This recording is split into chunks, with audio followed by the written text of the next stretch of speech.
මම ගමේ ආපු වෙලාවේ අපේ තාත්තගේ මීමැසි පෙට්ටි කීපයක් නිරීක්ෂණය කළා.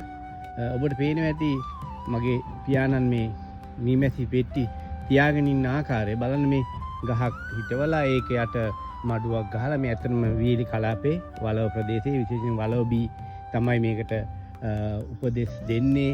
මේවා හොයලා බලන්නේ. ඉතින් බලන්න මේ ලස්සනට මෙහෙම හදාගෙන මේ වගේ ඒවා 10ක් විතර තියෙනවා මේ විදිහට හදලා මේ ලස්සනට නිකන් ඉවත දාන තහඩු වලින් මෙහෙම සකස් කරලා මේ දැන් මම ගෙනාපු රඹුටනුත් මේ ඉස්සරහින් තියලා තියෙන්නේ. බලන්න මේ රඹුටන් ක්‍රමක්‍රමයෙන් මේගොල්ලෝ භුක්ති විඳින ආකාරය ඔබට දැන් දැක ගන්න පුළුවන්. ඉතින් මේ රඹුටන් වාරේ ඉවත දාන රඹුටන් මේ පුළුවන් තරම් ජනපදයේ අභ්‍යන්තරයට දෙන්න බලන්න. මෙතන නම් එහෙම ගැටුම් ඇති වෙන ස්වභාවයක් පේන්නේ නැහැ. ඉතින් මම ඔබට පණිවිඩය ගෙනාවේ මේ වගේ ලස්සනට ආරක්ෂා කරගන්න ඉදිරියේදී එන උෂ්ණත්වයට මුහුණ දෙන්න.